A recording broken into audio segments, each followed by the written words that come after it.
What's up? What's up?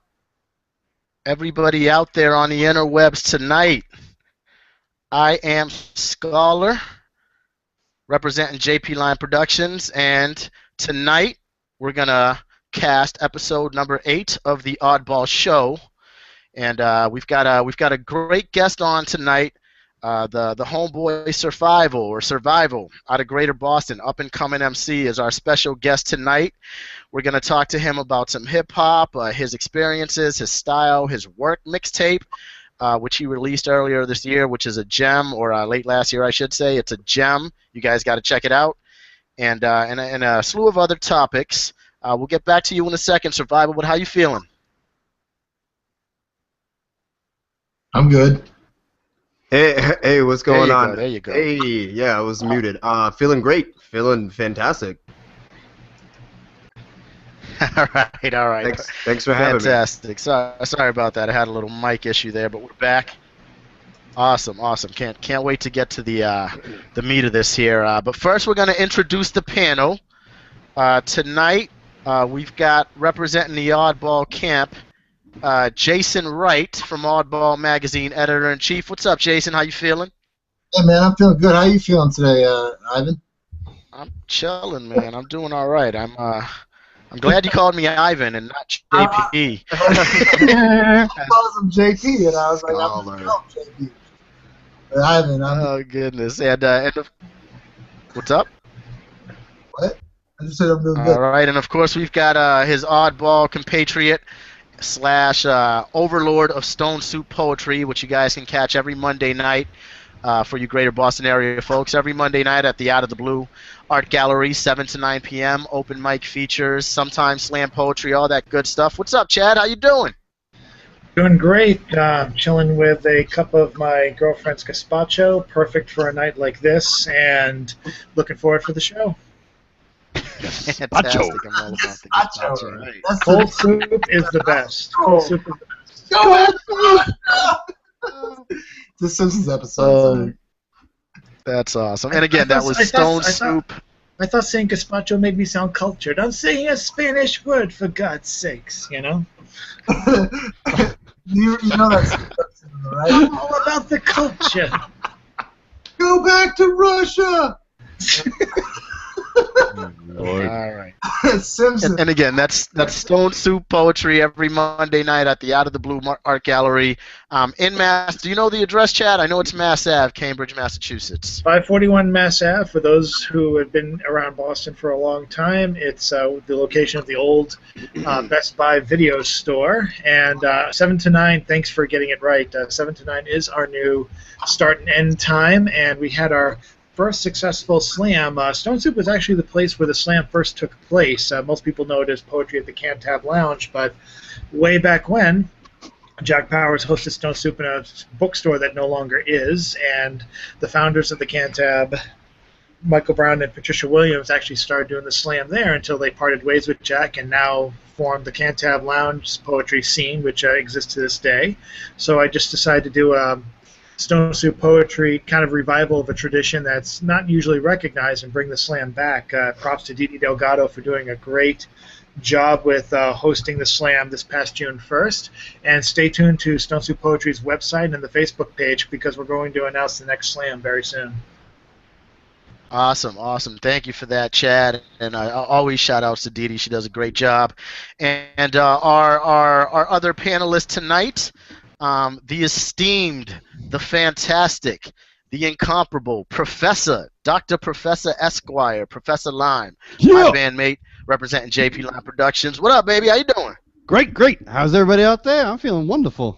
Other than the fact that I really want to be a Bonnaroo in the middle of Tennessee, other than that, I feel great. Bonnaroo going on. Check out jplineproductions.com for some Bonnaroo coverage, quote-unquote, sort of live coverage. We'll get to that a little later on in the cast. So welcome, everybody, once again. The Oddball Show. We've got Sur5ill on tonight. Yep. Sur5ill. Yeah. Talk to me, man.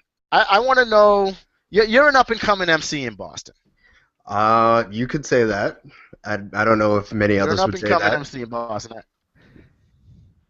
I will. I'm going to say that. I've heard your stuff. I like your stuff.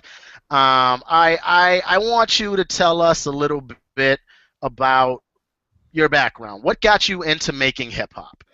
I think it was the drive to kind of be heard and have one's own voice in a kind of vast landscape of hip hop, and not really hearing something as unique as what I'm trying to do. I think it's a little bit homogenized, to be honest. And I figured that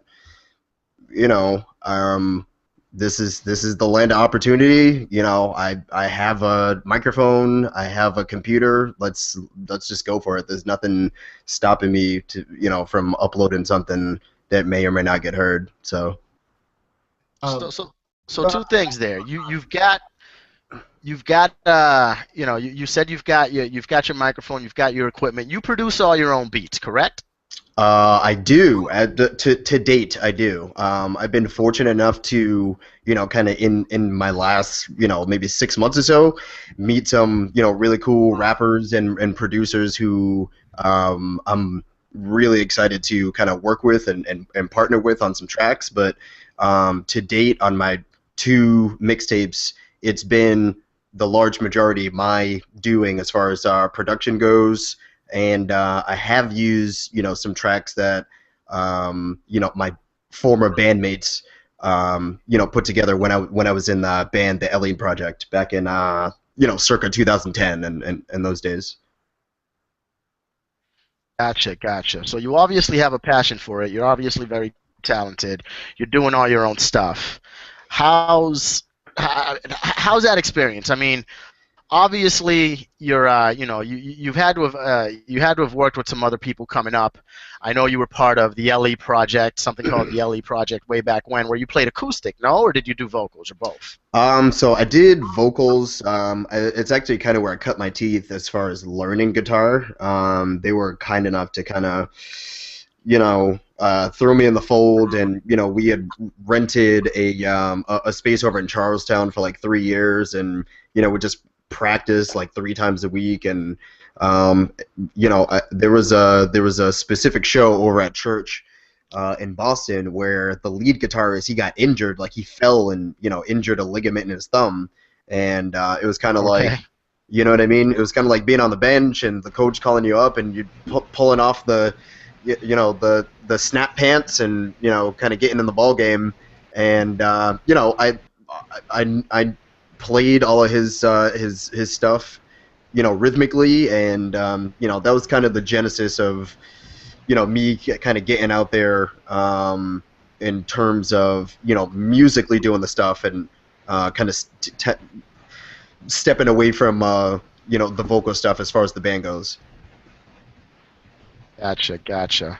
So you went from working with a group, the band, and then you're doing solo stuff now. You're producing all your own work. You're doing all your own vocals. I've seen you perform. You're up there. You've got good energy. You drive the crowd.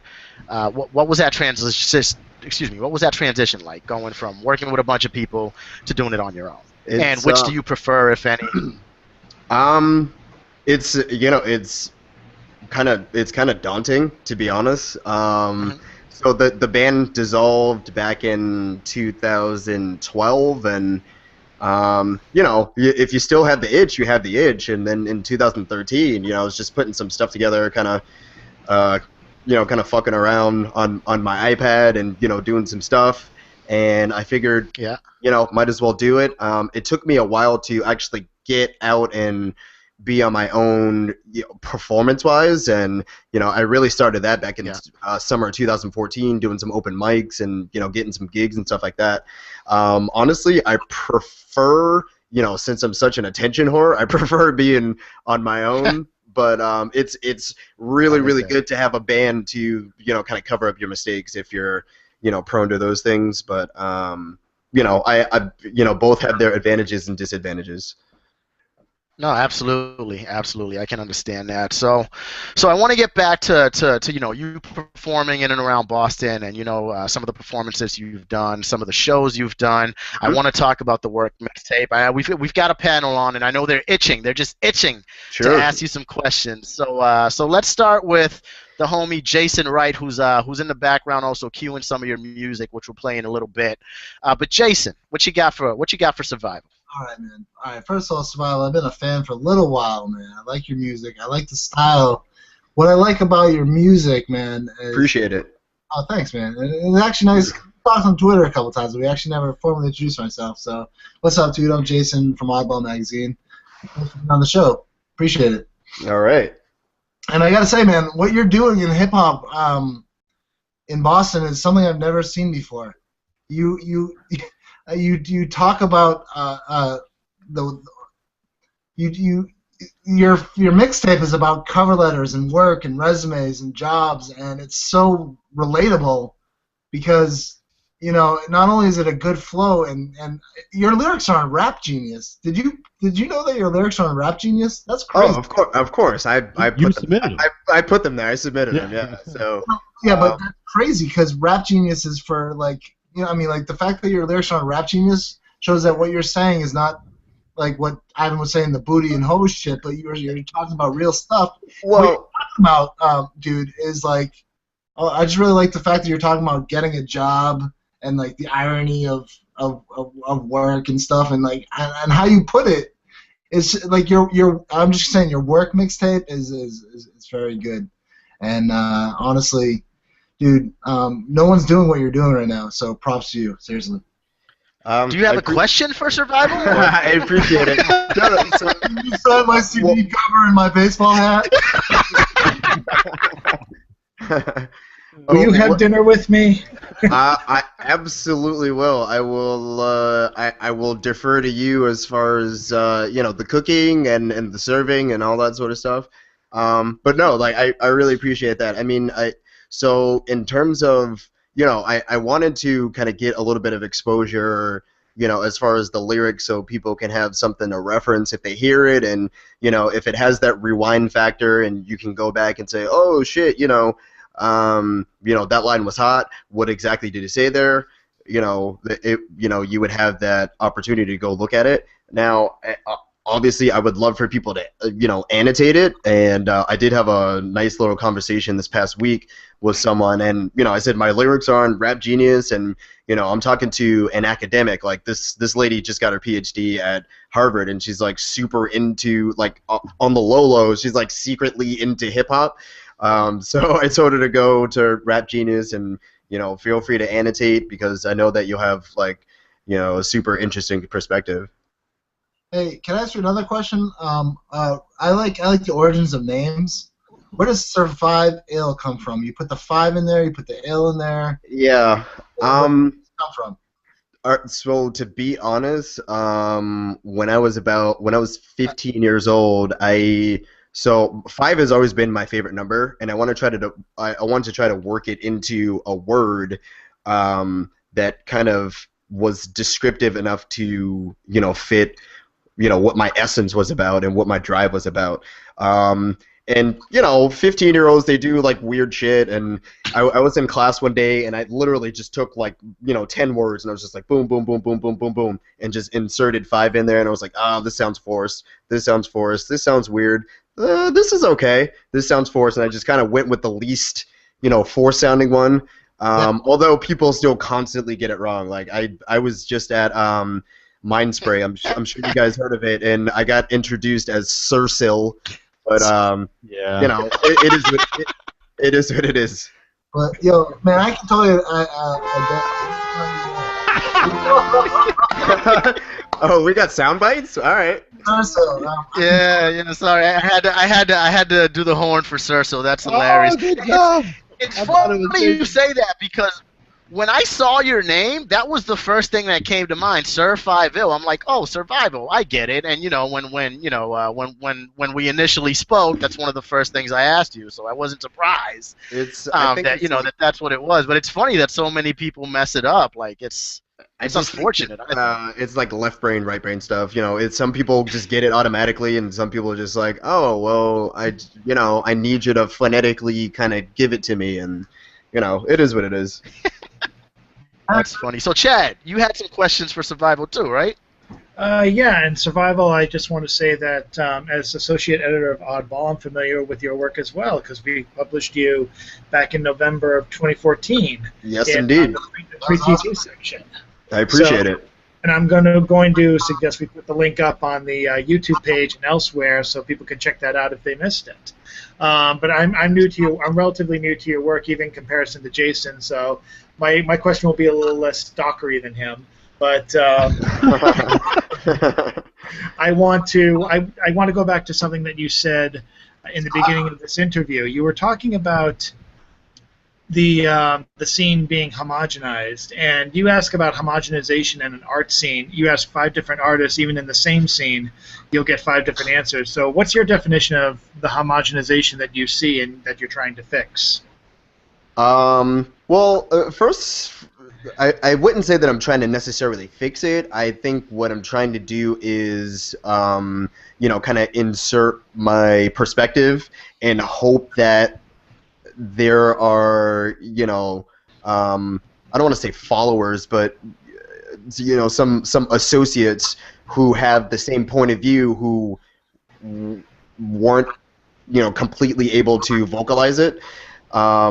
So, that being said, I think the homogenization, comes from, just the mainstream sort of focus, and yeah, everyone knows what it is. It's, the stuff that you hear on the radio. It's, the beats that all start to sound the same, and, it's, I guess the trap music is, kind of ascended, and, everyone's doing it, and it's the things that kind of, really piss me off as an artist, someone who's really, really hungry, doing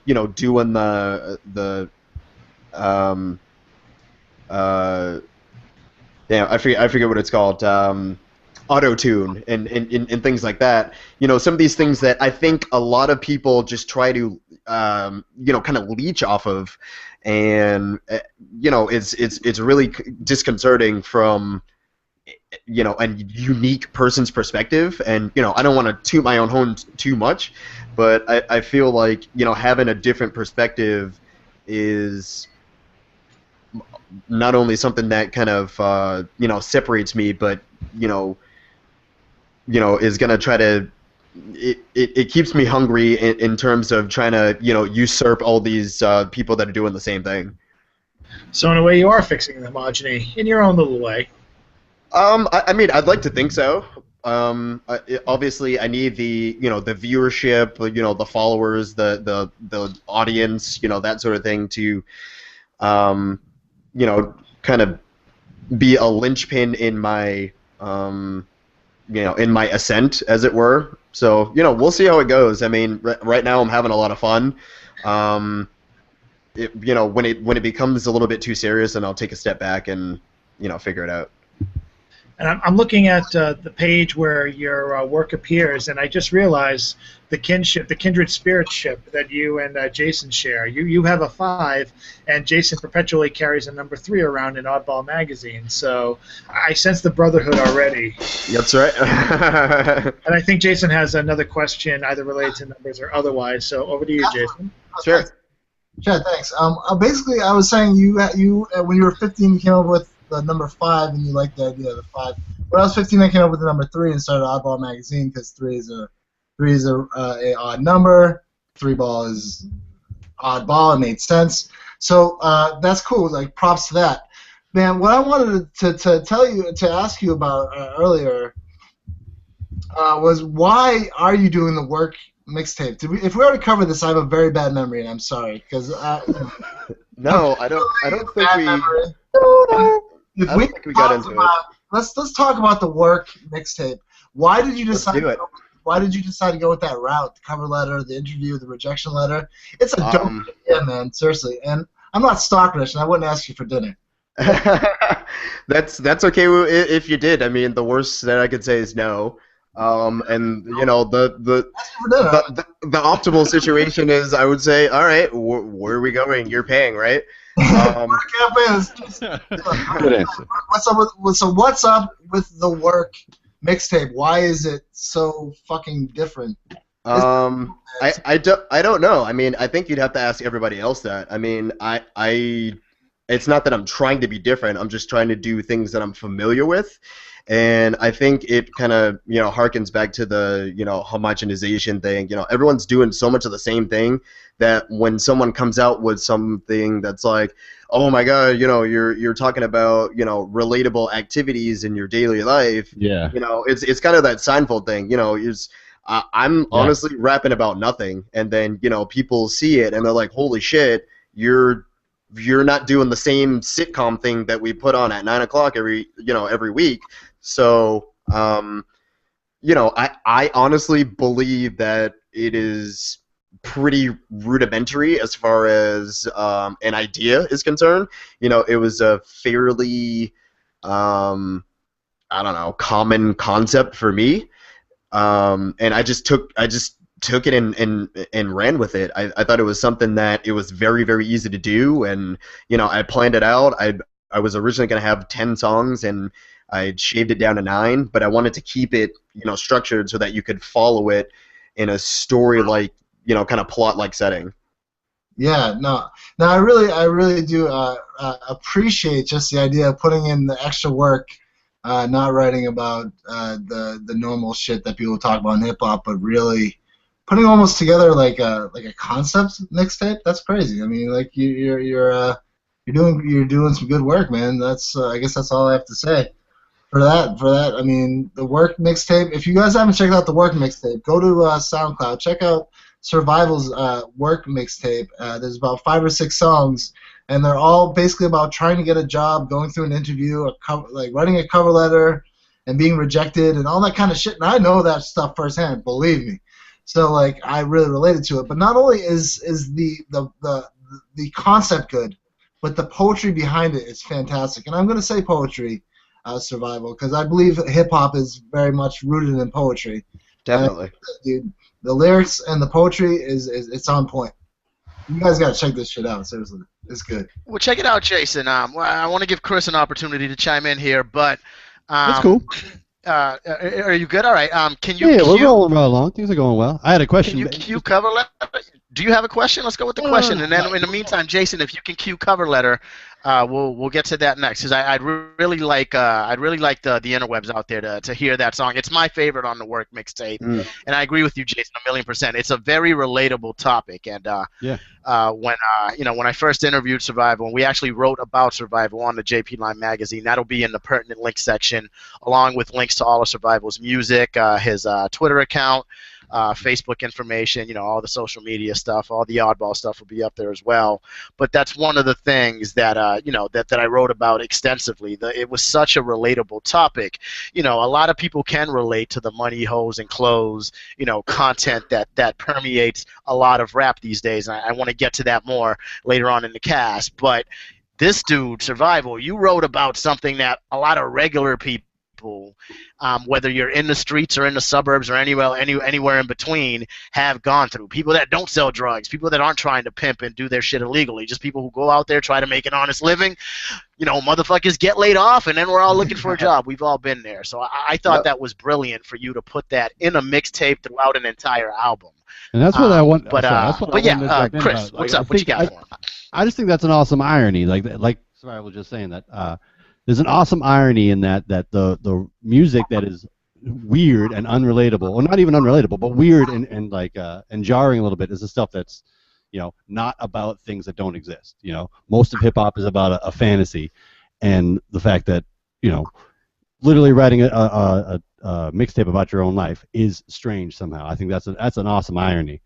Yeah, absolutely. The question I wanted to put up to the panel though, and come back to even more in a little bit, is do you guys feel like there's a change in the tide? You know, I've personally been waiting for a change in tide for a long time, and I think, I don't know, I feel like in the last 3 or 4 years, there's been a lot of groups that have given me some hope for doing that same thing of like, I don't want to be, you know, whatever direction you go in, I don't want to be exactly the same. I don't want to be making music about things that aren't part of my life, that are completely fake and ridiculous, you know. And it goes in different directions. You know, you have somebody like A$AP Rocky, or you have like the Odd Future Gang, who I like a lot. You know, they all go in different directions, but the common theme is that they're like resistant to that, you know, just normal, boring, glossy hip hop idea. And that's what we have, you know. I gotta agree with you, Chris. I was thinking the exact same thing. In hip hop, there's a couple of voices that are shining, you know, that are doing something different. And I wanted to bring up Hobson earlier to see if you had listened to Hobson, and if you have listened to that side of the hip hop. Have you heard Hobson? Hobson's part of Odd Future, right? I don't know if Hobson's part of Odd Future. I know he does his own thing, but I know. There's like 8 of them, and I'm pretty sure Hobson. He's one of the. He's a producer, right? He's a producer first. I don't know. Hobson's. I mean, listen. Maybe I'm wrong. Pretty fantastic. But regardless, you're right. There are some people doing different things. There's Odd Future. There's Hobson, like I just said. There's bands that are so independent, like Y and Astronautilus, and then you have the rhymes. You have the, you know, there's a lot of good hip hop in the scene right now. But what I'm saying is he's contributing to good hip hop, and the fact that, like, you know, I'm not gonna like compare anyone to Nas or anything, but like the fact that, dude, your mixtape is a concept album. That's crazy. I just. Why is that so crazy? It's awesome. Why is that so crazy? Why is it so like bizarre? When you first start a concept album, when you are a MC and you want to make a concept album, that's like the White Album, man. The Beatles waited 7 years for the White Album. I'm not saying. You know, I'm just saying it's an amazing thing for you know, concept albums. That being said, I don't want to get off too topic, but you know, like Kendrick Lamar has his new concept album, Sur5ill. Do you think you know, the new way of reaching people is doing these concept albums where people are, you know, immersed into a storyline and not just one quick 33-minute hook?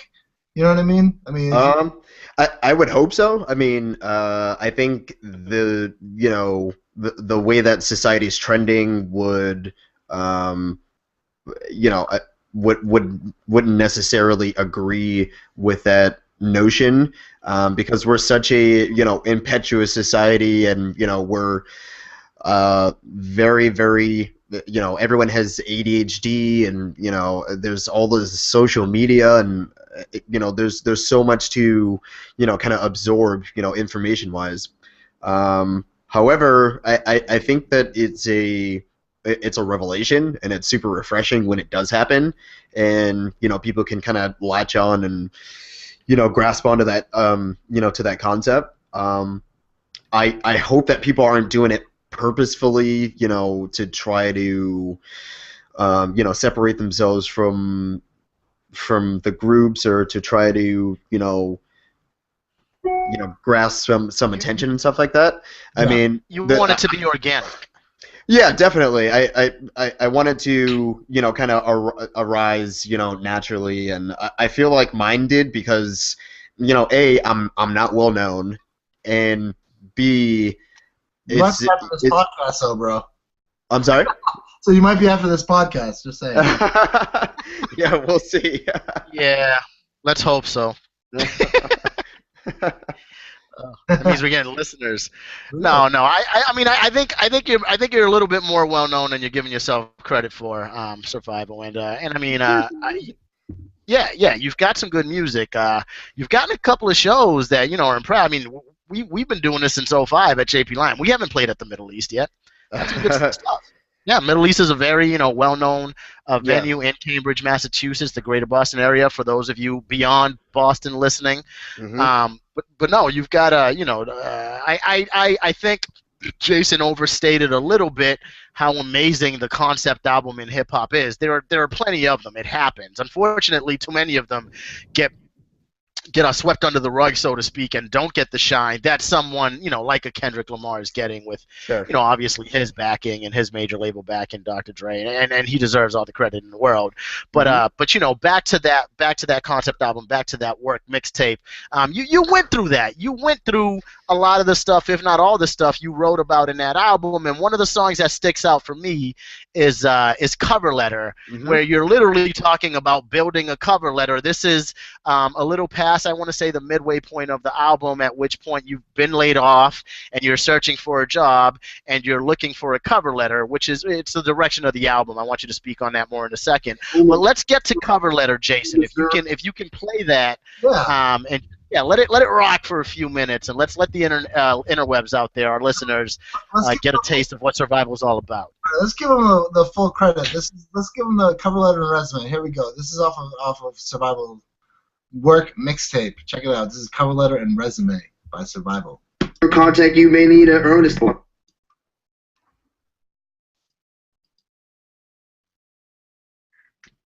To whom it may concern, Enchanté, whose name is Sir, contact, you may need to earn a stable place to make my work. An underground artist, so I can relate to worms, and I have what it takes to skate into distinctive firm. Cause I'm the M Bison, a pen writing, a slim titan who's been licensed to enlighten. Especially these darker kids, to those with skin whiten, who want to drink this brew and some bottling lightning.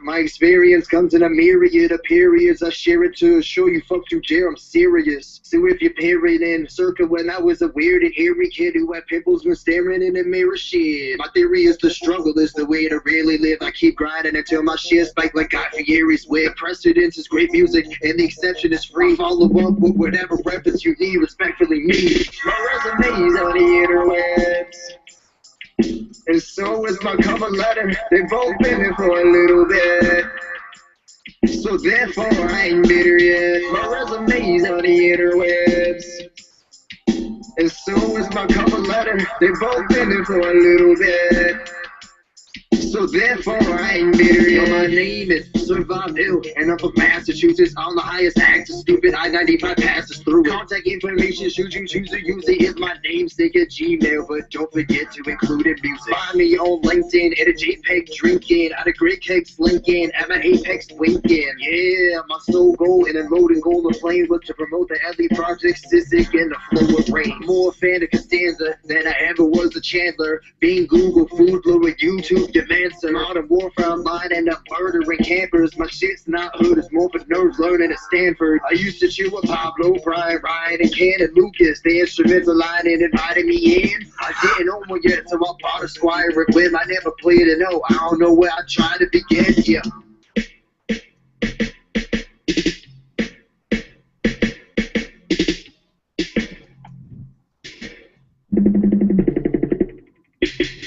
My resume's on the interwebs, and so is my cover letter. They've both been there for a little bit, so therefore I ain't bitter yet. My resume's on the interwebs, and so is my cover letter. They've both been there for a little bit, so therefore I ain't bitter yet. Like I mentioned in Brain Goes, my primary language is of the Anglos, but I know Spanish too, and in lieu with that, the fact of the matter is I'm in fuego. That's how I'm described where I reside in my pueblo. I may sound blanco, police finding me negro. You peons agree and my aura is neon day glow. In 2001 and 2, as a poor slouch, I attended Morehouse, more south than I was used to. From what I could deduce through a dude's view, I thought Spinwell would be a whorehouse, so I could spoon to get the fork out. The extent of my learning ends at UMass, whereas I earned my stripes like Zubaz, but I wasn't a food grad. Not that it matters much, but I majored in English. I wrestled with this decision like it came with a singlet. My mind is culinary art, and rappers are my favorites, with a plate appearance like Swing Miss, the king bitch.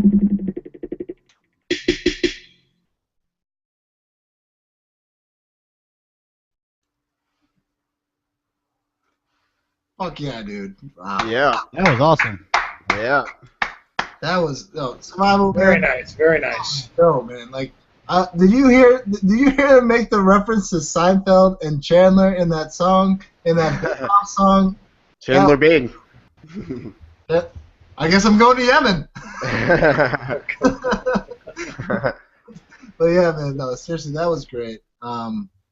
It was pretty fantastic. So like, what made you like? First of all, how'd you put the beats together? Because those beats are pretty good. Those are pretty good rocking beats. Yeah, I mean, it was a work in progress. I mean, I I don't have any background in it. I just kind of played around with GarageBand, which is what I had at the time. I've kind of graduated into Logic Pro X, which is what I'm using now, and which is what I'll be using for my next mixtape. But essentially, it's just kind of playing around. Sorry. What's your next mixtape? So I'll keep it under wraps for now. I mean, it's been conceptualized, and it'll be another concept mixtape because I feel like I feel like people should go through a journey with me, and I don't want to have too much jumping around as far as like you mentioned 3 minutes of this and 3 minutes of that and 3 minutes where it all doesn't tie together. So it's definitely going to be something that I hope is relatable and that I hope people enjoy. Can you break us off a little something later on, or have you written anything yet, or you just conceptualized? Yeah, I mean, I've written some stuff. Actually, what I have prepared in my mind, and I've had probably literally like 5 glasses of wine.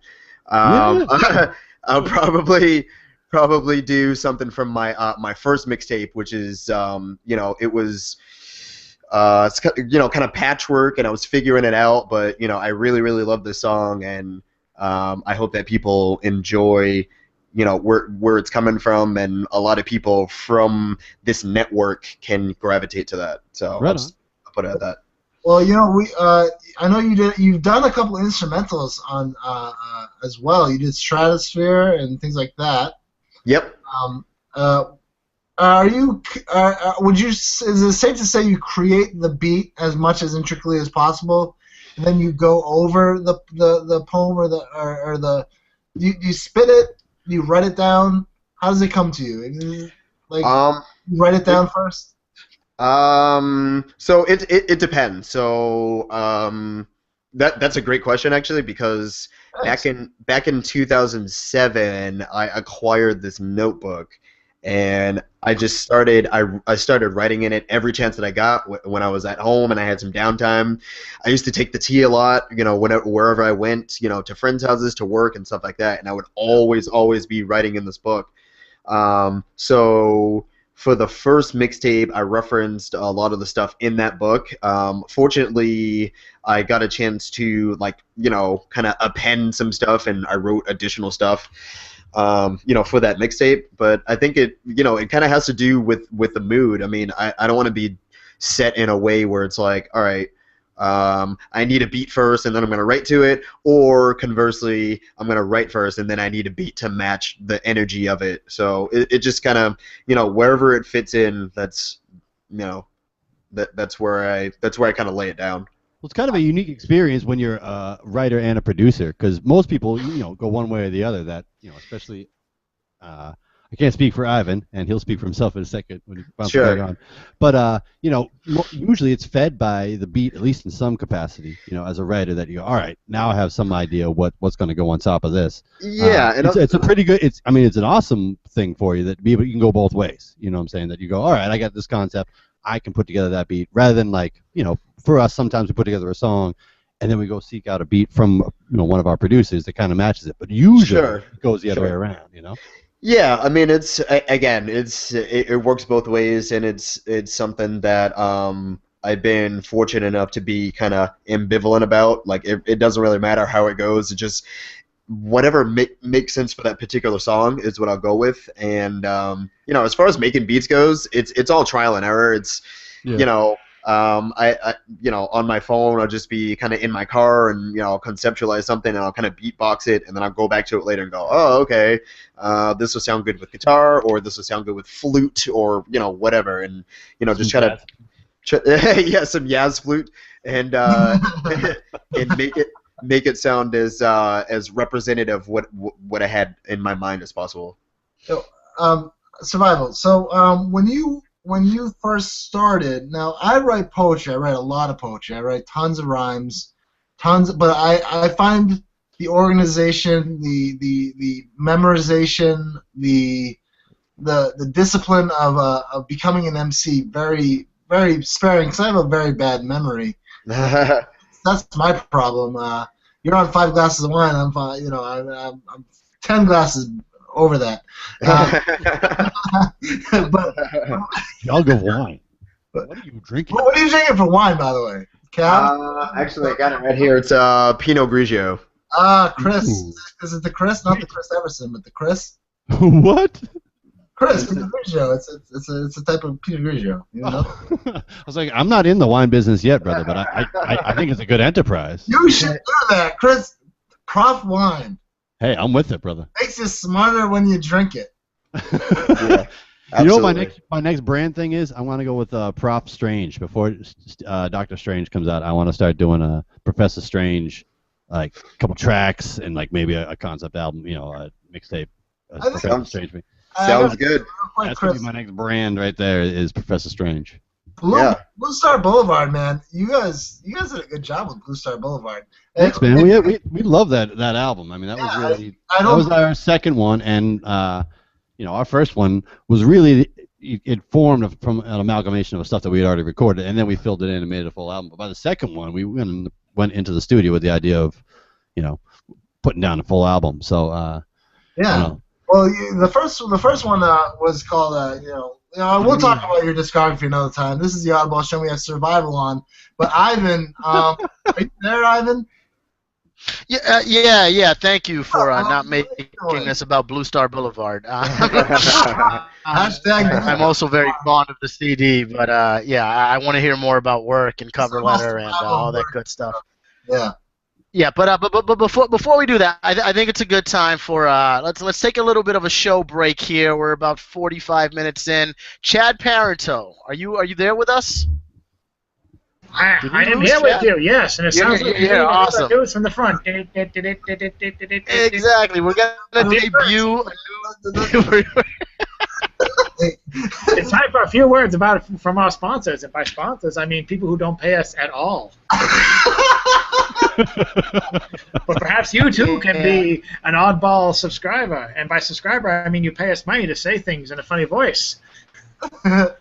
For instance, today's special customer is Out of the Blue Gallery. Newsflash, everyone! News from the front. This just in. Pay attention. Locally created art is the new tchotchke of the 21st century. Did you know that? You should go to the Out of the Blue Art Gallery, and if you're a local artist yourself, you can actually rent space there. Tom Tipton has the word. You can rent space for as much as $7 per square feet. Or was that mile? No, it's probably square feet. Out of the Blue, located on 541. Why are you laughing? Put on your goddamn mute. Located on 541 Mass Ave. Location of the former Best Buy. It is a large location. There is room to spare, people. Poetry, music, almost every night. Bands, almost every night. Stone Soup Poetry. Shameless plug. 7 to 9 every Monday night. Please inquire to Tom Tipton or TJ Edson or anyone you can get at the Out of the Blue Gallery, usually open from 12 to 12. They want your space. You want space. You want publicity. Go to the Out of the Blue Art Gallery. All right. I'm clapping too. Wow. I think I got to take a breath. That's outstanding. That was good. That was good. I like that. Yeah, that was pretty good. If you guys, he's basically saying check out the Out of the Blue Gallery because it is. We didn't need an interpretation, brother. Yo, come on! I mean, for like, you know, Chad did an excellent job. Just because I do this voice doesn't mean I'm goddamn using the Queen's English. Get away, kid! You bother me. That is not the Queen's English. I love this. All right. Oh yeah, you're right. It was a You're right. It was a blockbuster. I said Best Buy. New hashtag, people. Anyway.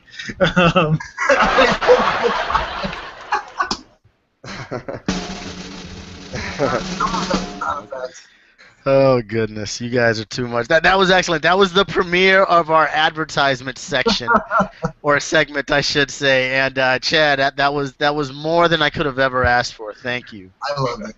I am so pleased with your effort and execution. I mean, I'm sitting here just getting hammered because of it.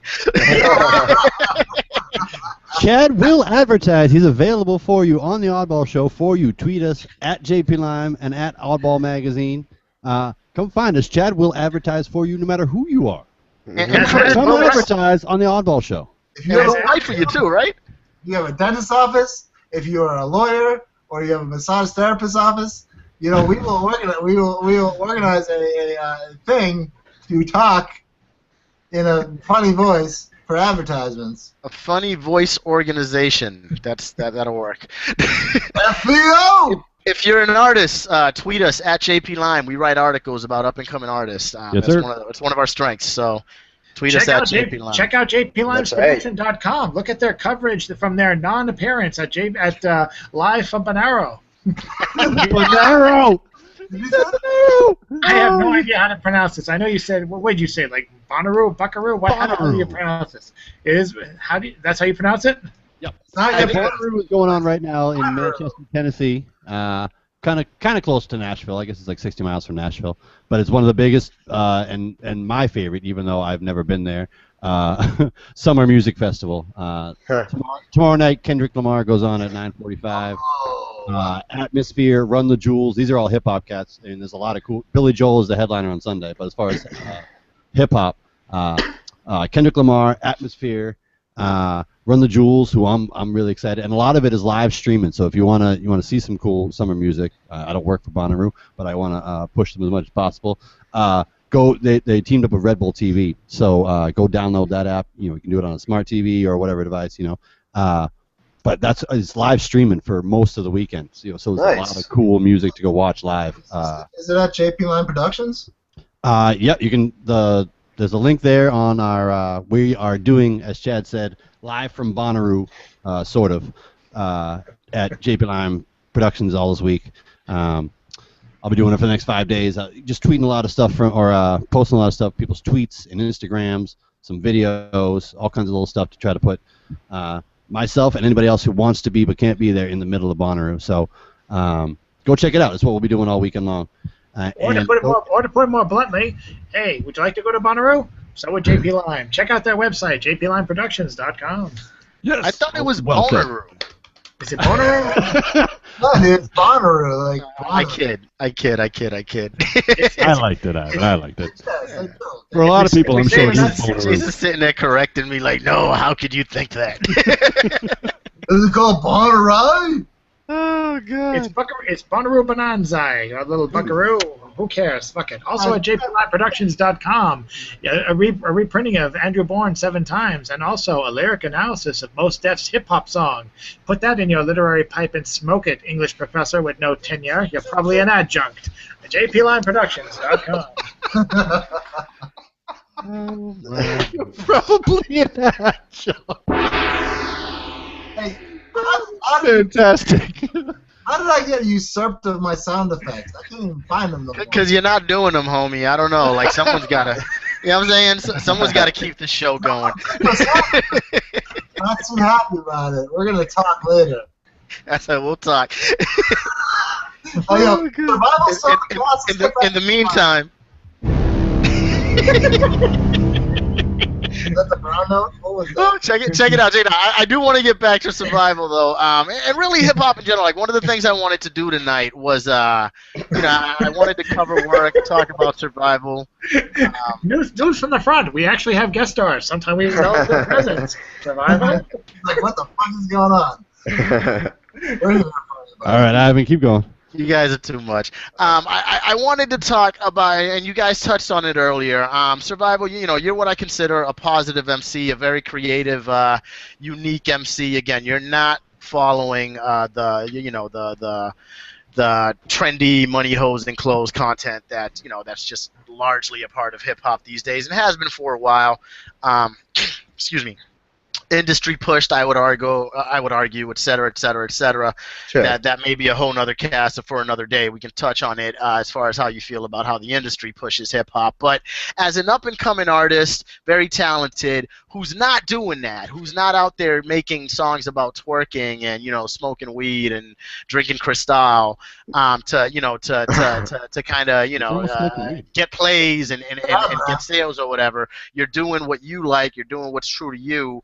What kind of challenges have you faced coming up that way, in that environment? And is the scene drastically different where you're coming up in Greater Boston, is there a lot of that, underground money hose and clothes stuff going on, street stuff going on, or do you see that it's changing? I mean, talk to me about that. It's so largely, I mean, I think it is. There's kind of a paradigm shift. It's different everywhere you go. I mean, here it's so different. I think it's super unique because there's not a super prevalent hip hop scene. I mean, I find it very difficult to book gigs or do that that sort of thing. I do a lot of open mics, and when I do them, they're largely at non-hip hop open mics. There's like a lot of acoustic guitarists and a lot of folk music and stuff like that. So they're kind of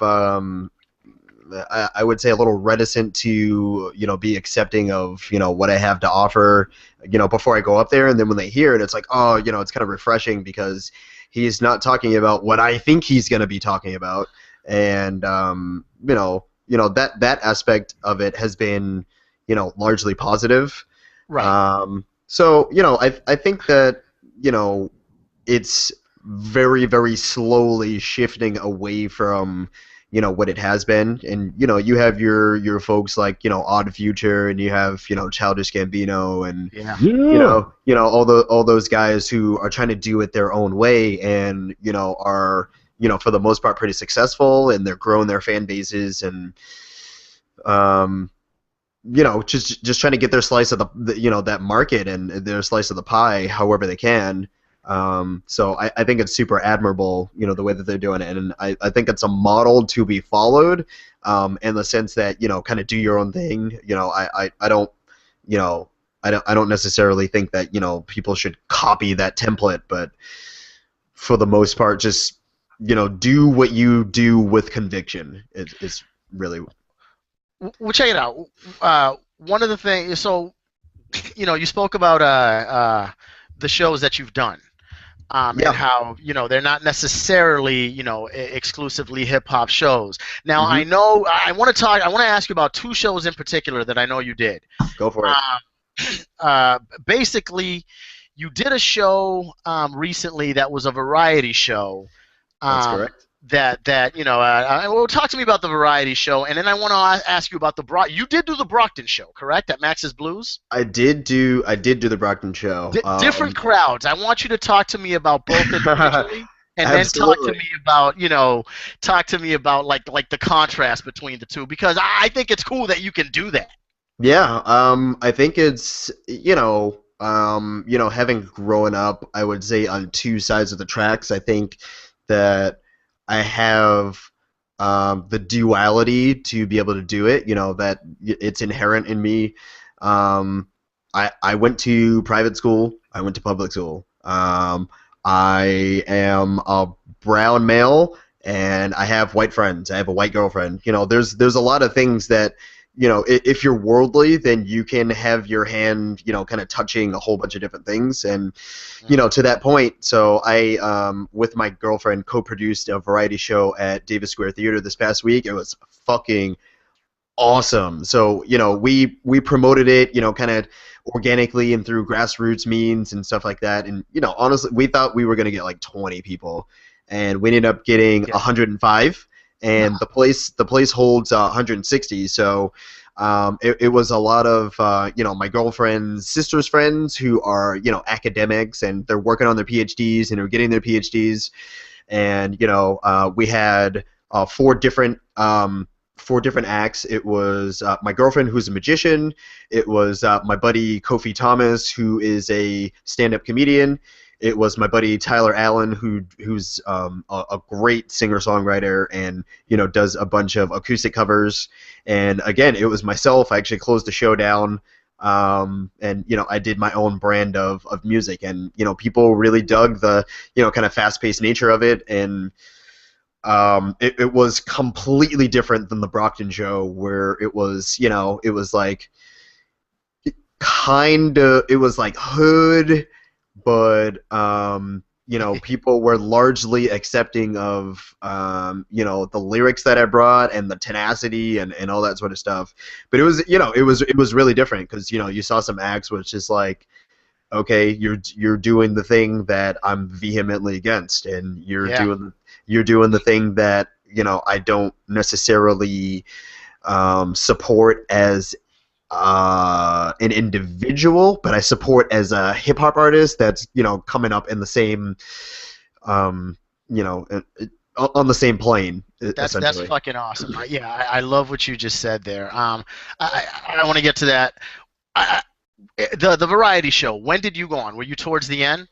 So the way that we did it, so we had we kind of bounced around. So it was like you went on a few times. Yeah, so I went on twice, and Gotcha. so I went on in the middle for 6 minutes, and then I closed it out with 6 minutes. And so you mid-carded and headlined that show essentially. Yeah, essentially. And by contrast, and in Brockton, when did you play?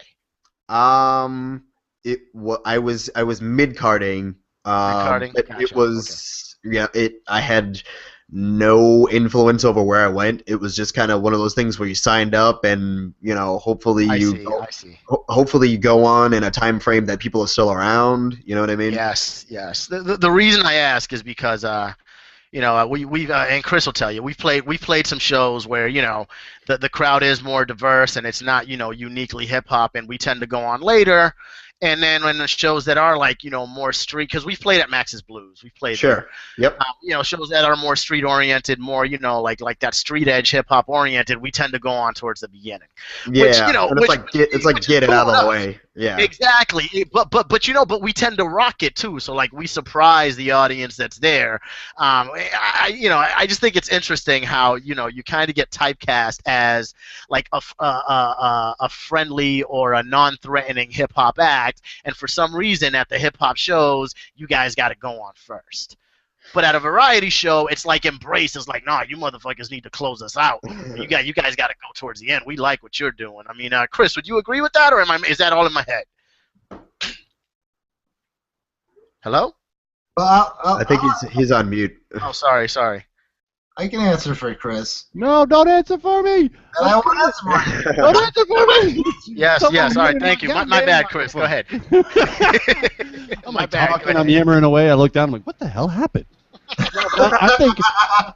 I think more of the times that we've gotten pushed to the end, it's been a matter of who's running the show and who they're in with. I think there's a lot of, for underground hip-hop, and I don't know if all cities are the same, but Boston, when you're on a show, Boston and the surrounding area, when you're on a show with 8, 9 acts on the bill, it's a matter of, like, who are you trying to please, who are you actually paying, who are you, like, that's where the shuffling comes in. And I think a lot of times we're amenable to playing any kind of, like, spot in the bill. We could be a bigger dick, I think. But, for us, our brand of hip-hop plays, it doesn't necessarily have to wait for a certain crowd. We want the biggest crowd. We want we want to please the most people, but we'll grab anybody. You know what I'm saying? Yep. When you have something that's really catchy or at least interesting to people, and not just, all right, this is background music to me. I want to go get a drink while this person plays. I want to talk to somebody else while this person plays. You can play anywhere in a set. The problem with playing early and getting out of the way is that you obviously have a smaller crowd, or you play after the biggest act in the room and all of a sudden half the crowd is gone. Yeah. And, but I do think the brand of hip hop that we put out gets pushed around a little bit. But I don't think it's all in your head, but I would credit it to different things more of the times that we've gotten pushed late in the set or early or pushed any direction really. Gotcha. Because I think the reaction that we get from people that have any idea that have heard us, like when we went down to Providence that time, they loved us. So he wanted to like put us back on, and get people going. I think that if you bring a brand, especially in hip hop, we keep talking about homogenized. When you bring a brand of hip hop in today's market that has something different, that has an edge, or it has something people want to listen to, that is just interesting, you already have a leg up. You know. And I think it's sad for our art form, but I think there's a revolution, or not a revolution, but a change in the tide going on, and I think it's something I've always felt about us, and obviously we've been talking about your particular brand, and it's something that if you have something that catches people a little bit, this art form has such crazy potential. To use something that catches people a little bit, they're gonna pay attention. They're gonna listen. It's all words. Yeah, you have to pay attention. You know, Yeah, you I can't agree. just put it on the background. So, I don't know. I don't know where I was headed there.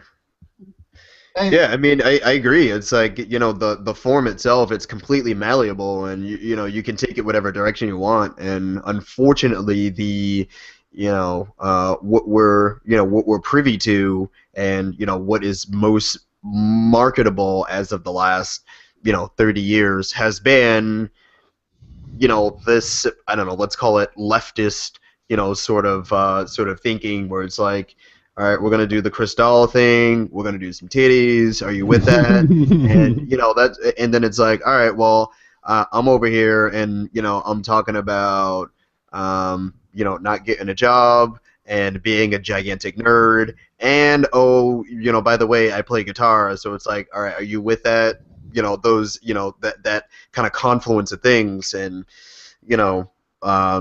it seems like it's an uprising, whereas more people than you would realize are with it, and you just kind of have to stick with your convictions. And I think Boston's a hard city. Like, you go to somewhere like California, and hip hop has, since the early '90s, has had like growth to it. Has had creative outlets. You have all kinds of crews out there. You have people that are trying stuff in San Francisco, and in LA. Is obviously a little harder, more industry hip hop, but California has a different attitude towards it. Boston is kind of cold towards our hip hop. It's the way it works. And it's difficult. Yeah.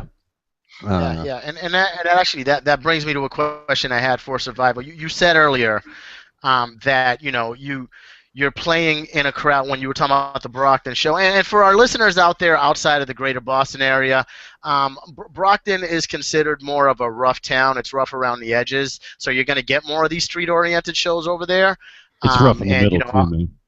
Yeah, no, I know, I hear you. I'm trying to be politically correct. And obviously the variety show, that took place where? Somerville, I want to say? Yeah, Somerville. For listeners, it's like right outside of Boston. So. Yeah, but it's a different crowd. It's more. I don't want to say it's more diverse, but it's not rough. Let's just put it that way. Yeah, I mean, people are pretty open to like different types of.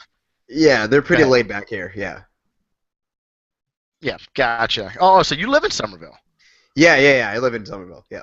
So Gotcha. Would you? Whoa, hold on. And so I wanted to I wanted to mention that, to talk about how you said that you're playing for a crowd, in the Brockton, the rougher crowd, that whose music or whose content you don't necessarily support, but as far as a lifestyle, but you support artistically. I just think that's an interesting dichotomy. I feel the same way a lot of times. It's like what Chris Rock said about gangster rap. I can't condone it, can't defend it, but I love it. And that's kind of how I feel about it. Talk to me a little bit about that, and then I want to ask you to do some acapella. I know pre-show we talked about you doing some acapella, so if you've got some for us, I really want to hear you spit live. Yeah, go ahead. Take it away. Yeah, I mean, it's a situation where inherently you want the underdogs to succeed. As individuals, you want that for them. However, there's kind of an inner turmoil, whereas it's there's a division between the support of an individual and the support of an art form that you have a hand in potentially kind of revolutionizing, and you have a part in potentially veering away from the norm. So in that sense, it's definitely difficult to to assert yourself one way or another. However, I think being as laid back and easygoing as I am, it was really, really, straightforward for me to just go up there, do my thing, clap, nod, drink a beer, and then kind of get out of there. Right. No, that's and I mean, is it one of those situations, like how do you how do you deal with that? Like, do you think that too many rappers are doing street shit just because that's all they know, or because they think that's what's gonna sell? I mean, I know where you stand on it. You've made it very clear. Be true to yourself, and obviously, you're very true to yourself. The music you put out is very much you, very unique, very relatable to I want to say the common man, but not necessarily like the street types. How do you feel about that? Is it too much? Do people consciously need to focus away from or shift the focus away from that, or is it inevitable because a lot of our hip hop soldiers are still growing up in the hood, so to speak? Yeah, well, I think that there's a little bit of everything occurring at the same time. I think as a society we are slowly progressing, and obviously there are some things in the news that are unsavory, whereas you see the unfortunate sort of collision between cultures and things like that. But I think largely, if you look at where we are as a society, today versus 50 years ago, Yep. You could kind of make those parallels between what's going on in hip hop in the 80s to now. I mean, there are some things that are happening now that just were not occurring in the 80s. It was there was one facet of it, and a lot of perspectives did not get introduced until later, and I think we're. Well, what do you mean? What do you mean? Drill down a little bit. What do you mean by that? What was happening or what's happening now that wasn't happening in the 80s? What are some of those, perspectives that you're talking about? So, I mean, you get, the NWA perspective, and, a lot of people, they grasped onto that as far as cultural relevance and cultural relativity, and said, well, I'm in virtually the same position, or I want to be in that position, and they kind of CB4'd it and fronted for everyone, or a lot of people just kind of came forth and they were in the same predicament, and they happen to be talented enough to kind of get their voice heard. However, I think we're in a different situation, whereas we're kind of progressing. You're getting more, kind of brown people in the middle class, and people, when they hear these things, they're just like, what, like me, for instance.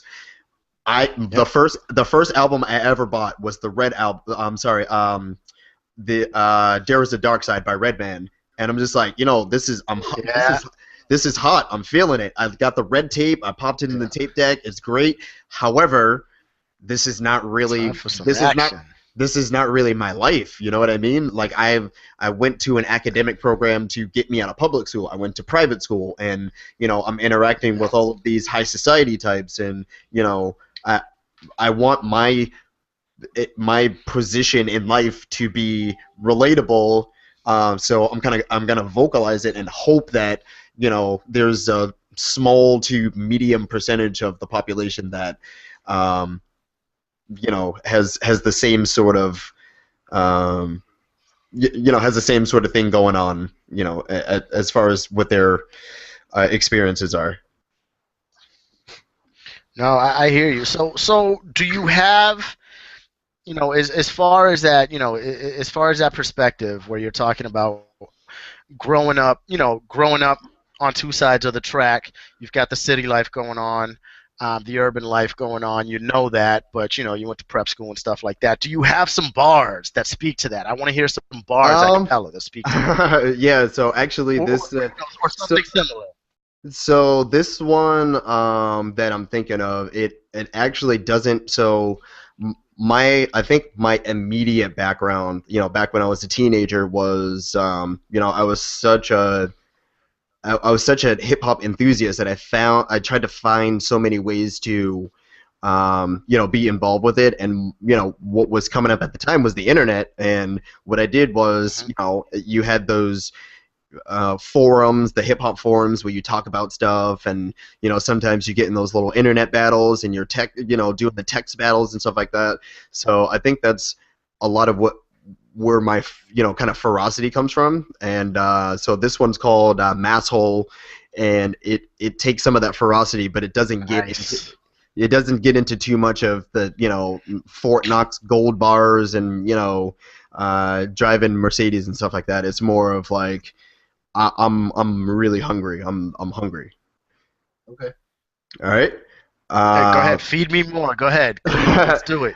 All right. Spit. So this is called Masshole. This is called Masshole. So it goes like, Massachusetts, great. I'm from Massachusetts State. I got Massachusetts plates. I have a Massachusetts wake. Yeah, motherfucker. I'm from Massachusetts State. And it's kind of fast, so you got to keep up with me, all right? One take and I'm pummeling the mic. No mulling it, no mulligan, so sharp, no dulling it. The subtlest, I had better shit than yours. Crumpled up, if you rummage, I'm a rubbish bin. 80s raised, 90 defined, millennium era was better because I got laid and find a vagina is easier to get when it's sleazier to bitch. I'm agreeing with the miss, so no needing it in hitch. Load of no morals, below my load oral. About to stay single, took an oath and no plural. I'm in a clouds, training on a harp, halo on the top, playing chords, looking below the most mortals. My speech reaches legions of heathens in any global region. They feasting like leeches. My flow is majestic, a pro with pros and motorboats. The hoes that show up that breasts. I'm throwing at those that are catching. Ever since prep school is fresh to a chokehold, the skeptics. The hood is embedded a little. Was taught I've caught in a vicious cockfight to keep my head on a swivel. I'm trying to like you rappers respect to be civil who come out of the woodwork and expect to be chiseled. But I'm flawless as scrolls, marble composed, I'm marvelous from cartilage, far in the bones. You never spit well on stage with a DJ, you'll just choke worse than the trail did to PJ. I'm heard in the burbs as well as the PJs, and sir, not concerned with the jealousy he say, she say, well me say, please hate, cause he great. Motherfucker, I'm a beast for Pete's sake. Nigga, are you lying, talking about your grinded Benny Dundas' Tony Hawk during the free skate? Massachusetts, great. I'm from Massachusetts State. I got Massachusetts plates, I have a Massachusetts wake. Hell yeah, motherfucker. I'm from Massachusetts State. Crazy beats, had a few, spat at you. Classic 16, making tracks as pristine as an attitude. Having ghetto brothers just glued down half a dome. Backfuckers with a vengeance from my sabbatical. Been across the goal, pick a line on a latitude. Everywhere I go, same Navy B had a skew. Cock to the left, got a cocky hood, rat approves beers. I'm known to toss them back like laterals. Doggone battered when I'm hot. I think outside the box as often as on deck batters do. Nigga, I'm infallible. Doesn't even matter who steps up to challenge y'all, uppercut, jab at you. My stock's valuable. No one's on my level. I'm in orbit soaring in a pattern that Saturn moves. I'm a masshole, hand is term of endearment. Makes me glad I'm a chairman, it's a fast old. I can rap slow, rapid in his tactful. Shacking the trap so fast to keep your traps closed. I'm from the city where the pats hold banners. They go bananas and bee hats by the crap load. Fuck the Yankees high mask and the flagpole shouts and nose face killer and the black gold. Under my halo, I lay low, I scope masterpieces while you a-holes fumble with Play-Doh. I cover all the angles, mango into the white flag that you made show is colored up with rainbows. This mic's getting strangled as it dangles by my ankles. God damn, a cooking MCs with an apron tied around my waist and I'm wasted. I make you famous, meet me on 93. I'll punch your face in and throw you off the motherfucking Zakem. Mass hole.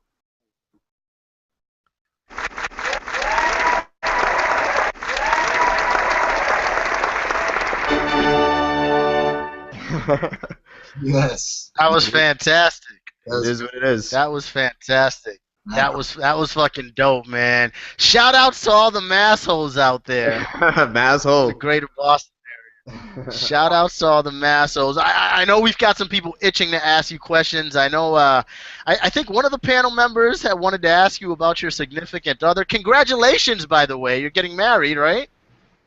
Yes, I am. I'm getting married in no, January. maybe? Yeah, Right. I'm getting married in January, yeah. January, Awesome, that's awesome. cold, man. You going somewhere warm? Yes, we actually plan on taking our talents to Ghana. My girlfriend's been heavily involved in some volunteerism over the last couple of years, so we're gonna go there and try to facilitate some building of certain edifices or just some sort of meaningful, charitable work. So Are the Oddball Show invited to your wedding? Because Chad can sing a yeah, absolutely. We haven't sent out the invitations yet, so absolutely. All right. Yeah, don't invite the Oddball Show to your wedding. Really? For your wedding, say you might be divorced within a week. Oh, goodness gracious. Do not have Chad, me you do the had a wedding question toast. for us? Do not have me do the wedding toast. That's all I have to say. Yes. Stefan, where did you say that you were going to do the charity work? We're going to Ghana, West Africa. Excellent. Wow, Awesome. dude, that's awesome. Worldly man, worldly MC. I love Have it. you I been to love it. Africa before? No. I have not. My girlfriend's been 3 times though. She's been for a couple of extended stays. So, Awesome. she's in touch with our host family, and we're looking forward to going there and bringing our kind of our brand of Western civilization, and it's going to be definitely a culture shock for me, but it should be. It should be fantastic in terms of learning about their culture and helping them out as best as we can. That's that. No way. Oh, Are you gonna perform while you're down there? So I actually talked to my girlfriend about that, and she said there's a lot of venues and forums, and they're actually like pretty in tune to the top 40 music and the hip hop and stuff like that. So I'll definitely try, and she's told a couple of people about me, and they seem to be pretty excited. So we'll see what happens. I hope to, yeah. Oh, dude, that's fantastic. Please report back to the Oddball Show and to JP Line Productions. We would love to, in some way, shape, or form, push that if at all possible. I know a lot of things happen spur of the moment, but that would be a fantastic opportunity for you. Yeah, definitely. Yeah. We'll definitely keep in touch up to the event, and try to do something with social media and get everybody involved. So yeah. Cool. Jason. Yo. Do you have a lightning round queued? Can you do that? No, I was supposed to do a lightning round, but I got questions. I got many questions. Let's do 3, because I also want to get to Chris's guilty musical pleasures segment. Oh shit! Yeah, we talked about that a little bit. I got a lot of those. Yeah. Oh, you did? Okay. Was that when I had my video problem, or did we already? No. I'm saying we all in general, not including Stefan at this point, but it should include Stefan in a few minutes. Let's do that. Let's do that, Jason. Let's go into a pseudo lightning round section, and then we'll go to guilty musical pleasures, and then maybe Chad will sing and dance for us again. Okay, lightning round. Okay, so this can be like whatever I want to talk about. Like really? All right, here we go. Lightning round. First question, what is your favorite Tribe Called Quest album? Yikes. You like the Tribe Called Quest? I do, so I wasn't Oh, in theory? You put me on the spot, so I wasn't as into them as my I wasn't as into them as my stepfather was. All right. I did like them, but I was more in tune with what my cousin was kind of bestowing upon me, hence the Redmans of the world and the you're talking Redman. I was talking Tribe. Yeah. The grave diggers and the Akinellis, and at that time whoever was doing their thing. All right, cool. So I am much older than you, apparently, because like I grew up on Tribe Called Quest. It was the first mixtape I listened to. I'm 31, so maybe. It's okay. It's an Ice concert. It's okay. I don't like the But anyway, okay. Next question. Are you a Simpsons fan? So I used to be back in the early to mid '90s. Yes, yeah. Good. Yep. See, I'm showing my age here. All right. Next question. This is the third question for you. Top 5 greatest of all time. Go ahead. Oh, wow. That's tough. So I would say in no particular order. I would say Biggie, Nas, Eminem. I put Redman up there. I think Redman is fucking fantastic. I think he's very, very underrated. He's very underrated, man. And I would throw. You know what? I'll put Jay-Z on there, even though I think he's been trashed the last 10 years. Yeah. All right. One more question for you. That's good. That was for Jay-Z. That was for Jay-Z. Jay-Z, top 10. Top 5, All right, Yeah. Go ahead, Jay. Continue. My bad, Jason. Go ahead. I got one more. Yeah. Mm-hmm. All right. Sur5ill, we check out your iPod. What are the 5 things you're listening to right now? What do you got? First of all, you probably don't have an iPod. You probably have Spotify because no one has an iPod anymore. Yeah, Spotify. So, but what's good? Spotify? And can I follow you on it? Not yet. So I will. That's one of the things that I think I'm going to be working on this summer is kind of making the effort to make the music really crisp so that it's Spotify worthy. I don't want to just throw it on there, But anyway, so I would say the last 5 things that I listen to are Lupe Fiasco. Yes.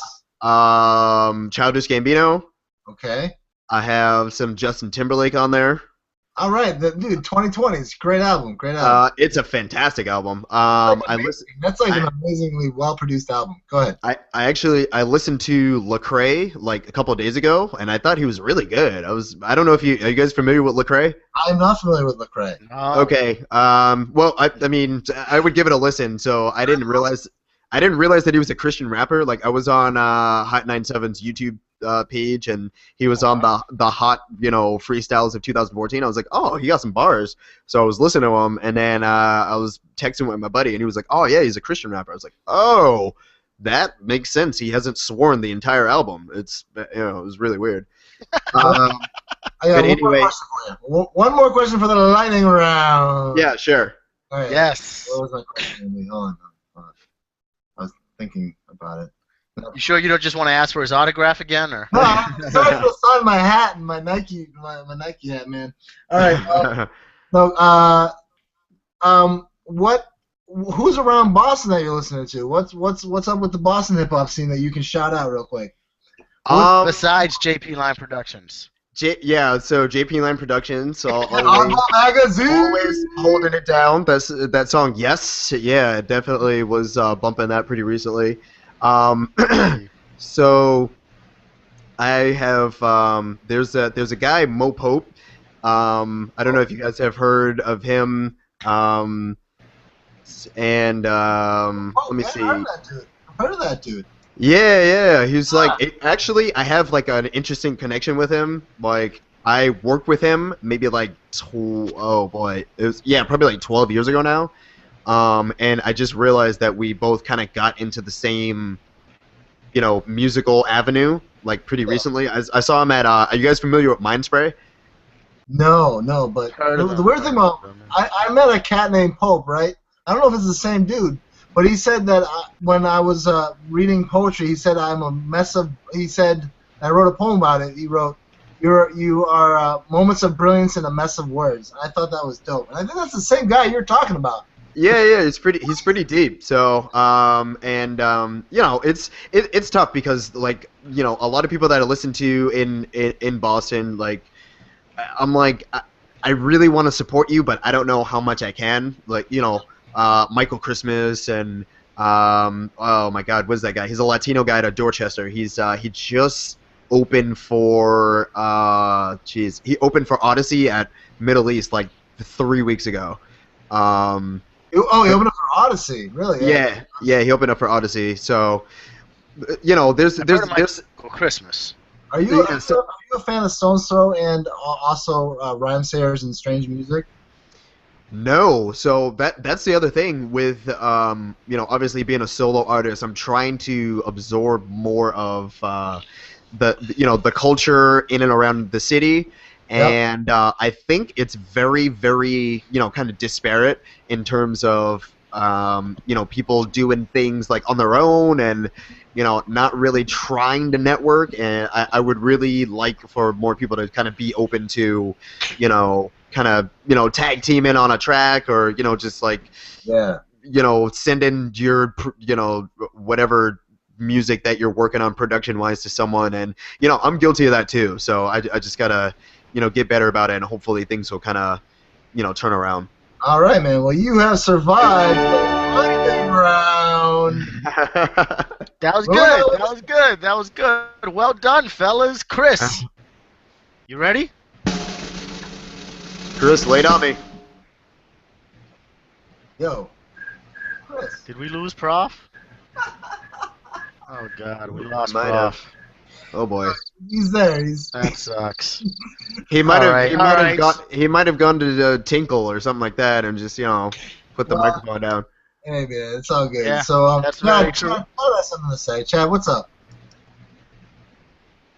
All right, Yeah. so so let's get into guilty musical pleasures in Prof's absence here. I mean, it kind of speaks for itself. Like, who is out there that we're listening? Oh, you're talking. It says that Prof is talking, but That's interesting. We can't hear him, and Can't his hear mic is not on mute. Nope, can't hear him. No. Yeah, technical. Literally, we're So, everything. what I would say as far as guilty musical pleasures, like I listen to a lot of older stuff. There was before our variety show. I put some music on for people to just kind of walk into and hang out and chill. And I was like, oh yeah, Color Me Bad. I'm gonna put that shit on that. Nice, yes. Color Me Lo- Bad. Love some Color Me Bad, dude.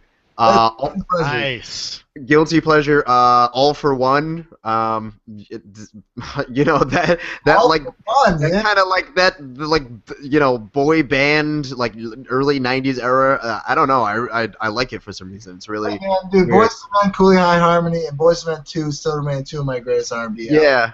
So I mean, but I don't think Boyz II Men is a guilty pleasure because I mean they're like a huge group. They're dope. They're dope. Yeah. And I think Some people would consider that a guilty pleasure, like because you're a hip hop artist. You know what I'm saying? Sure. It's Yeah. that dichotomy. Yeah. And I think lastly, I like Color Me Bad though. If you name all of the four, I think there's four Boyz II Men, and all the people from Color Me Bad. Oh my God, definitely not. I can't. So I think I can do like 2 from Boyz II Men, but All right, who's Who's your other guilty pleasure?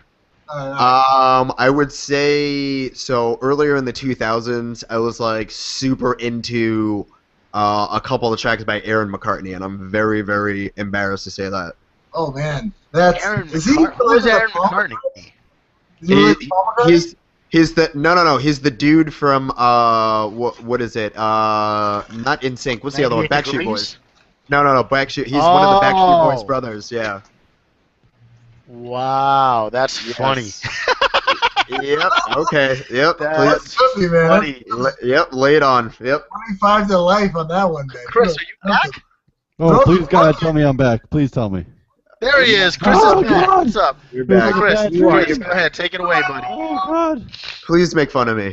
A glass box of emotion.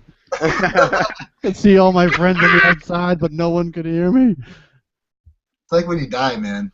Oh, my God, it was terrible. I didn't even know what was going on at first. I was just talking, and no one knew. Kind of like when you get old. Go ahead. So I heard some of the Take beginning control, of the buddy. conversation. Take control. You're back. So I heard some of the beginning of the conversation. I heard "Color Me Bad," and then you guys started talking about Boyz II Men. Yeah, I don't want to jack it, but we were just talking about guilty pleasures and how I don't know, you can get attached to certain things. It creeps up on you. I don't know. Usually mine is like a song or two, like, and it's usually not that guilty. It's usually just something that gets stuck in my my musical part of my brain that Oh yeah. my poor girlfriend has to hear the same song, two or 3 days in a row before I can resist listening to it.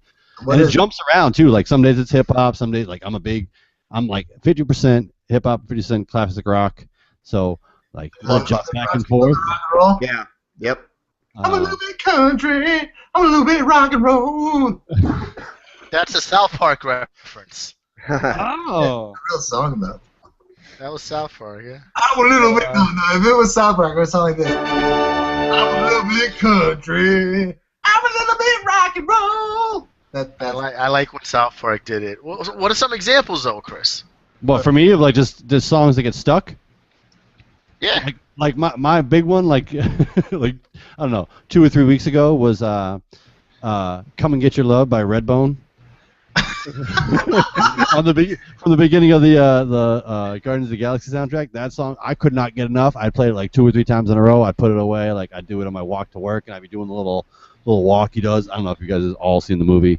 I'm a big comic movie nerd, but I got that one stuck in my. I just couldn't get enough of it, and that's usually what happens to me with music. Like I just can't, or like Jethro Tull got stuck for like 2 weeks straight. I just couldn't get enough of Jethro Tull. Like it's weird. You pick up somebody random that my big one over the last year. I went to my first Fish show last year, so there's certain songs from Fish to me that like I said, my poor girlfriend has to hear it like 2 or 3 days in a row. But a lot of Fish songs get stuck for me. All right. Oh, that's the other one. Hip hop, like when Kendrick's album came out, like King Kunta, I couldn't get enough of that. That's not a guilty pleasure. That is a great song. Yeah, it's not a guilty pleasure, but that's like my thing. Is like it gets stuck in my brain. But it's a guilty pleasure for me. Real, man. He said Aaron McCartney and some other people, so I'm gonna go with mine. Yeah. I'm gonna be real. Yeah, Andrew McCartney's down. Yeah. Jason, what are some of yours? All right. Okay, first of all, I went through this big pop music phase, because you can get the party going with a pop music playlist. Well, all right. Lately, I've been listening to Curtis Mayfield. Now, there's nothing wrong with Curtis. Curtis is baby making music, and I love it. Yeah, I mean, he's not just baby making music. He was very political. He had some great bass lines and like the impressions and shit. They were a dope band. But I guess I'm just trying to round to the point that, yes, I've listened to Lady Gaga and Justin Bieber because their beats are fantastic. Wow. All right. That was a big confession. Yeah, that's an admission. Yeah. You guys are sitting there talking King Kunta, Curtis Mayfield. I'm like, this segment's going to shit. These are guilty pleasures. I've listened to Candy Rain. Lady Gaga. There we go. Yeah. Songs on my playlist, I've listened to all sorts of shit, but as long as it's got a good beat, like, come on, man, that song from Lady Gaga, what is that fucking song? That song is like... Poker Face? Poker Face! And then Paparazzi? Those are dope. Yeah. And that, I was about that woman. Alejandro. She's with Tony Bennett now? Come on. He's doing things that are not being done right now. As for Justin Bieber, he fucked with Usher, man. That's a great song. That song with Usher, whatever. Did you say he fucked Usher? No, I didn't. That's what I heard. I wouldn't necessarily. I'm not saying it didn't happen. I did not say that. Slash fiction writers, take off. The production was with Usher. And I was in the middle of Googling that, and then I had Don't Google that. That was not a double entendre. That was literal. Dope. Some of those beats are dope. So here, let me ask this one. Here's one. I've been trying to think. Hold on, I didn't say any guilty pleasures. I got to redeem myself. We're talking about guilty pleasures. Well, let me do what about Hozier? Has anybody listened to Hozier? I heard that one song. I heard their album's really good. Yeah, I like him a lot. So I don't know if that's, and he's like poppy blues kind of like Take Me to Church is like one of the darkest songs on there, or dark tone. I mean, it's not content-wise, but we're gonna talk Hozier now. I bring up Bieber and Gaga. You're gonna talk Hozier. I'm trying to think, man. I don't know. Hozier's a pop music artist, man. We're talking about guilty pleasure. I know. All right, so Hozier's not a guilty pleasure. He's actually a pretty well right. artist. I'll keep thinking. Go on. What about Chad? Chad, you got any? Chad, what's Chad listening to these days? Chad has a guilty pleasure. God, what is my guilty pleasure? God, check out my iPod. Yes, I said iPod. I still have it because I'm still broke. But God, what the hell do I listen to? I got a lot of good music. Just saying. I did the thing of rating my mom's CD pile because she has older taste in music than me. Carpenters? What's that? The Carpenters? Carpenters. No, she's not. She wasn't never that hip. But no, I ended up downloading Bee Gees. Like Bee Gees is a big guilty pleasure for me. Dude, you put that shit up now? That's like good. You guys are terrible at this game. Jesus. No, I'm sorry. What did you say, Ivan? You said the Bee Gees? No, Bee Gees are definitely guilty pleasure. There is no way that you can categorize. Really? I thought the Bee Gees were dope. I don't know how much disco you listen to, brother, but if you got a lot of disco going on your iPod, you have some guilty pleasures to confess. But disco's a dope genre. Disco is a... I guess. So start laying the confessions on the table. What are your guilty disco pleasures? My guilty oh god, is Taylor Swift a guilty pleasure? It depends. I mean, she's pop now. It tops the list. Actually, that new Kendrick Lamar song is pretty good. I like Taylor Swift. T Sweezy. God, she's what? T Sweezy. What's T Sweezy? That- Oh, Taylor Taylor Swift. Swift. I get it. I get it. I like Taylor Swift. I'm Wow. trying to think of like a hip hop guilty pleasure. There's no hip hop. What about Chainz. anybody Ratchet or any kind of? I like. I don't have too All many right. of So when I listen to T-Pain, I consider it a guilty pleasure Yes. because you know. Because he's terrible. Yeah. Well, I don't think he's terrible, but that's the thing. I don't think he's terrible. I don't typically listen to like strip club music like hardcore like that. But for some reason with T-Pain, I love his shit. You know what I'm saying? Like he's got a few tracks that I just play over and over when I'm just, you know what I mean? Like in that mood to like be out and about doing a nightlife type deal. You know what I'm saying? Like I don't know if that's a guilty pleasure, Yeah, but you too. know, I wouldn't buy any of T-Pain shit. I just, you know, I shouldn't say that. I wouldn't buy a full T-Pain album. There are a few T-Pain tracks that I dig a lot. And you know, like Crisscross and Another Bad Creation. Like, are those guilty pleasures? They weren't Only a back in little bit. '90, you know, the Yeah. early '90s. Only a little bit. But like, I still bump that shit today. Like when Jump comes on, I go crazy. I did Jump Totally. karaoke one time. You know what I'm saying? Yeah, I feel that. Just quick. Is that a guilty pleasure? I think you just mixed only a up little Another bit, Bad not on the Creation. same level. I think you mixed up another Bad Creation with Crisscross, and I don't know what's sadder. A, that you did Well, no, that, I or B, said that I Crisscross. figured it out. Oh, okay. Yeah, Crisscross. No, I said Crisscross and Another Bad Creation. My bad. Aisha, same stuff. Like You know- I can still go into Chris. Yeah, don't eat the biggie back daddy. Like I love that shit. I think it's just cheesy as hell, but Man, that beat was slamming, man. That And beat it's really was- not. Listen, some of that '90s stuff is not really that cheesy in context. You know, like Yeah. I don't think like Crisscross is not that bad on Jump. You know, like they make he raps pretty quick. Like it's pretty entertaining. Like It's, I don't know. I just not it's bad. Yo, Ivan, we play Nintendo. that's where I saw this cutie. I wish I could sing 'cause it would sound better.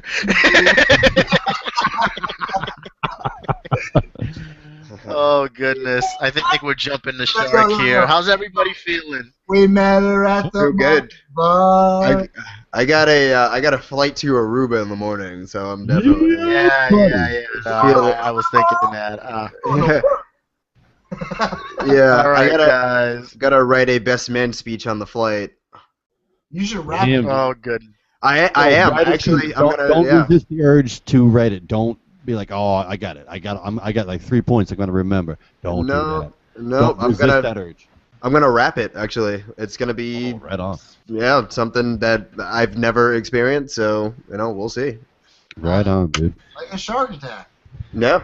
It's fucking awesome.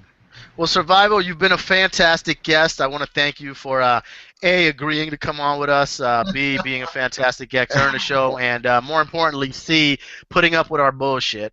I Thanks think for- that's I think Thanks it's for very having important me. to thank Yeah. all of our And by guests. that we mean putting up with Jason. Oh, come on. You know I'm the lifeblood of this show. I really appreciate it, and I appreciate all the all the line of questioning was fantastic, and I don't think it was too linear. It was you guys kind of took me out of my comfort zone on a couple of questions, and I would relish the opportunity to do it again, obviously. Linear is not what we do at the Oddball Show.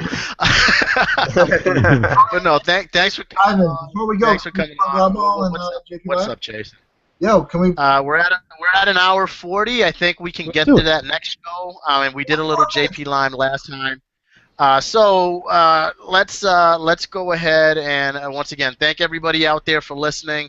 Thank you for Sur5ill for coming on. Yep. Everybody, make sure you tune in to the Oddball Show. We typically cast live on Thursday nights at 10 p.m., although that's subject to change. Follow the Pertinent Links section when we put our post up, and I mean, it's up even now, but we're going to add to the Pertinent Links section so you can get to all of the Oddball Magazine content, definitely all of the JP Line Productions content, and most importantly, tonight, all of Sur5ill's music, all of his articles out there that that have been written about him, all his websites or all the websites that carry his music. That'll all be on the Pertinent Links section. What's your Twitter, Sur5ill? It is at Goler Flame, GOLERFLAME. At Goler Flame. Make sure to tweet Sur5ill at Goler Flame, at Oddball Magazine, at JP Lime. For tweets to us. And can you cue Resurrection, Jason? Yo, I got it, man. I'm ready. Let's make it happen, baby. Thanks, everybody, for listening. It's been a great show, and we'll be back with more shenanigans, we promise. This is what we love to do. Thank you for being on the show, man. We really do appreciate it. Keep on rocking and doing that shit you're doing. We appreciate it. Awesome. Thank you. Go Warriors. Go Warriors. All right. All right, yo. Peace out. Till next week. We are the Oddball Show. Peace out, guys. Good night. And cue the music. Rest in peace, Dusty Rhodes. The American Dream. Yeah, Yes. did Dusty Rhodes die? He's dead, man. You know what? We're just gonna cut it there.